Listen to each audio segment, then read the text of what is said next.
नमस्ते दोस्तों। क्या जेठ के साथ रिश्ता बनाना गलत था या सही? क्या गलत किया मैंने अपने मन की सुनकर? आइए चलते हैं इस कहानी में, जहां जेठ और बहू के बीच ऐसा रिश्ता बना जिसे समाज वालों ने नहीं अपनाया। क्या हुआ इस रिश्ते का अंत? आइए चलते हैं इस प्यार भरी कहानी के सफर पर। संध्या की शादी छोटे बेटे अमित से हुई थी। वो पहली बार ससुराल आई। थोड़ी डरी सहमी सी। घर में सास ससुर ननंद और एक जेठ राकेश थे। राकेश ने अब तक शादी नहीं की थी। उम्र थी 35 के करीब। उसने छोटे भाई को पढ़ाने और घर बसाने में जीवन लगा दिया था। संध्या को सब कुछ नया लग रहा था। बोलचाल, माहौल, रिवाज। सास ने उसे गले लगाया, मगर राकेश सिर्फ सिर हिलाकर चला गया। वो पल संध्या को अजीब लगा। क्या जेठ ऐसे ही होते हैं? पहली रात को जब उसने रसोई में रोटियां बनाई, राकेश ने चुपचाप खाई, कुछ नहीं कहा। संध्या सोचती रही, क्या मैं ठीक से नहीं बना पाई? उसके मन में जेठ के लिए एक उलझन सी बन गई थी। का समय था। रसोई में बहू अकेली काम कर रही थी। सास पूजा में थी और जेठ राकेश बरामदे में बैठा था। राकेश ने आवाज दी, बहू, चाय बनने में कितना समय लगेगा? संध्या को यह ताना जैसा लगा। बात में अपनापन नहीं था। उसने चुपचाप चाय बनाई और ट्रे में लेकर आई। राकेश ने बिना देख कप उठाया और पढ़ाई में लग गया। संध्या की आंखों में कुछ सवाल थे। क्या मैं गलत हूँ या फिर जेठ जी को मेरा होना ही पसंद नहीं आया? उस रात संध्या ने सास ने पूछा, जेठ जी ऐसे ही रहते हैं? सास मुस्कुराई, बेटा वो कम बोलते हैं पर मन के साफ है। ये बात संध्या के दिल को थोड़ी राहत दे गई, लेकिन दूरी की दीवार अब भी बनी हुई थी। एक दिन दोपहर को सास और संध्या साथ बैठी थी। सास बोली, बेटा, राकेश ने बहुत कुछ झेला है। उसने अपने सपनों को छोड़ा बस घर को संभालने के लिए। वो हंसता नहीं पर दर्द छुपा लेता है। संध्या चुप थी। वो मन ही मन राकेश को थोड़ा समझने लगी।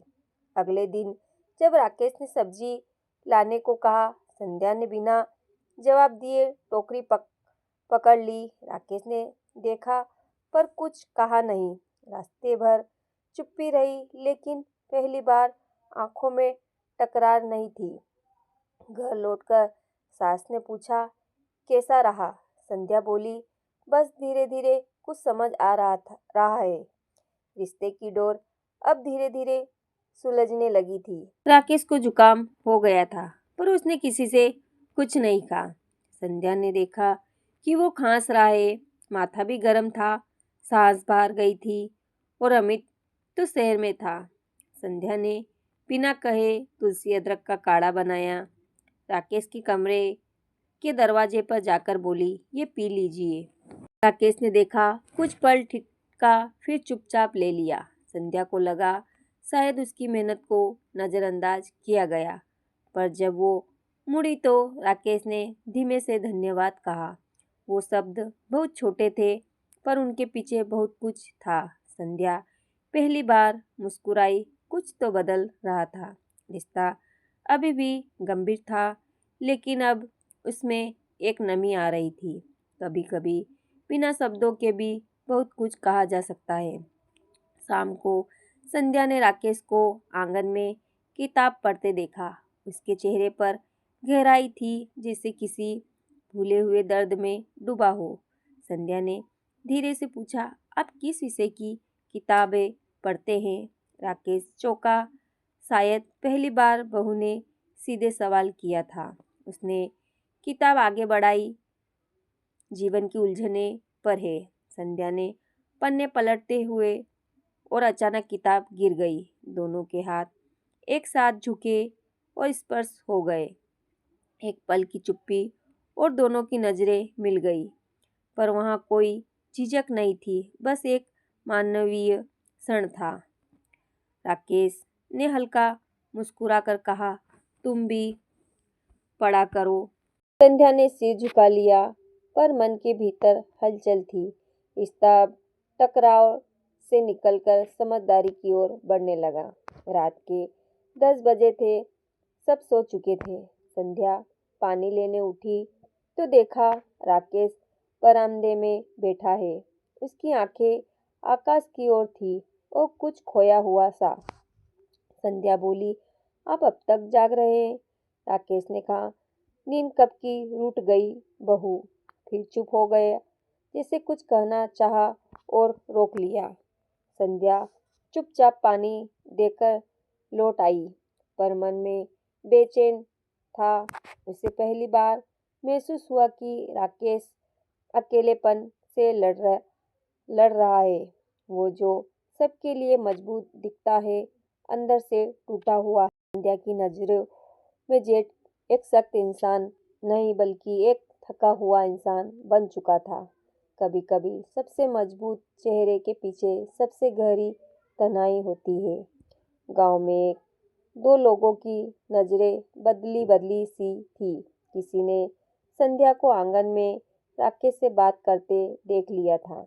बातों ने हवा पकड़ी दी और धीरे धीरे कानाफूसी बनने लगी। बहू और जेठ में कुछ ज्यादा ही समझदारी हो रही। संध्या को जब यह बात कानों तक पहुंची तो वह सन्न रह गई। उसने राकेश से कहा, हमें अब दूरी बना लेनी चाहिए। राकेश चुप रहा, फिर बोला, हम गलत नहीं हैं, पर दुनिया तो सवाल करेगी। संध्या की आंखें भर आई, मैंने तो बस इंसान देखा था, रिश्ता नहीं। राकेश ने सिर झुका लिया। वो भी अब असहज हो गया था। घर में अब एक अजीब सी चुप्पी फैल गई थी। दोनों ने खुद को अलग करने की कोशिश की, पर दिल के भीतर जो कोना भर गया था, वो कहाँ हटता। संध्या ने अब राकेश से नजरें मिलाना भी कम कर दिया। सास ने एक दिन पूछा, बेटा सब ठीक है ना? संध्या मुस्कुराई, हाँ माँ। कुछ बातों का जवाब चुप्पी होती है। राकेश अब अकेले खेत जाने लगा। बहू को मदद की जरूरत नहीं कहता। एक रात सास ने राकेश से कहा, तेरी शादी क्यों नहीं की अब तक? राकेश बोला, अब आदत हो गई अकेलेपन की। पर उसकी आवाज में भारीपन था, जो माँ ने भी महसूस किया। संध्या ने सब कुछ सामान्य बनाए रखा, लेकिन दिल की उलझनें और गहराती जा रही थी।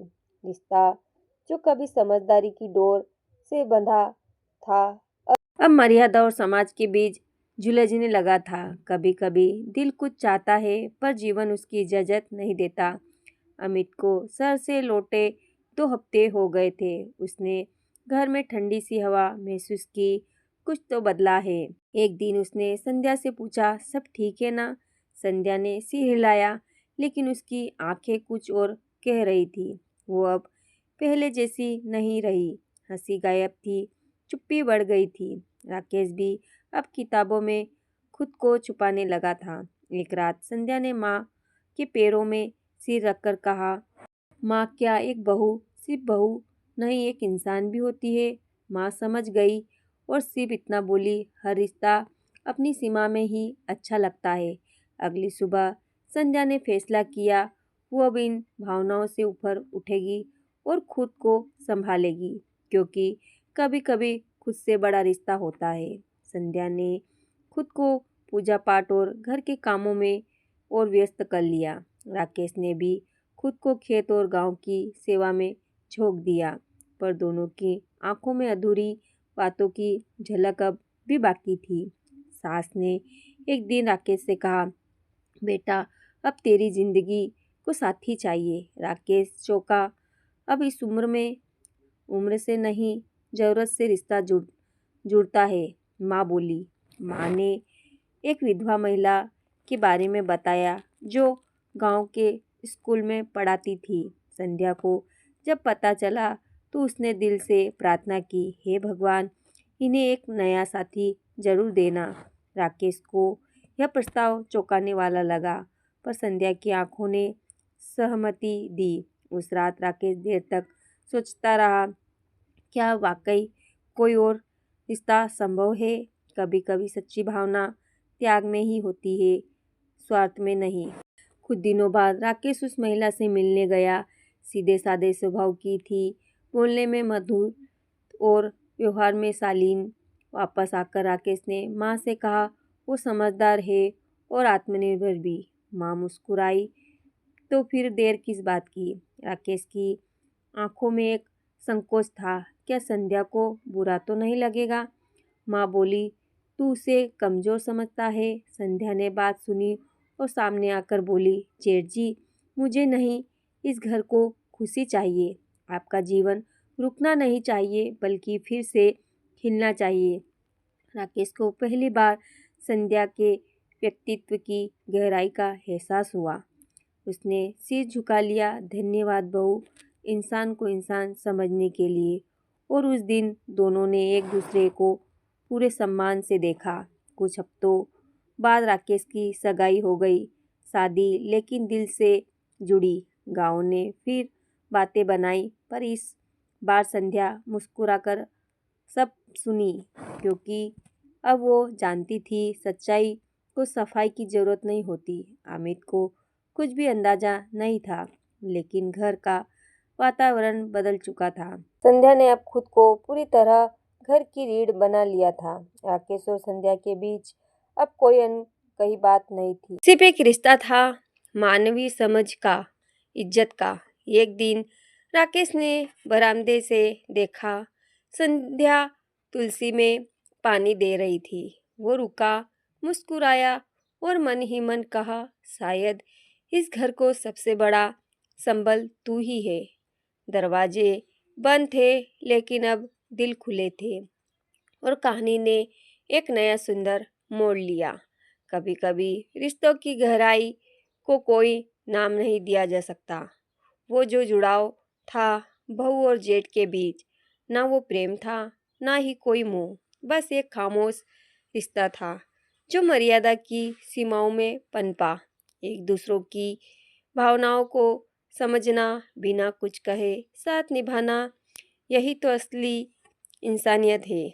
आज भी उस घर के आंगन में जब हवा चलती है तो तुलसी के पत्ते खड़कते हैं, मानो कह रहे हो, कुछ रिश्ते बस महसूस किए जाते हैं, बताने की ज़रूरत नहीं होती।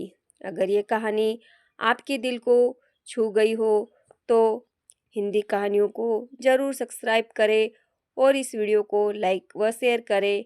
फिर मिलेंगे एक और सच्ची कहानी के साथ। नमस्कार।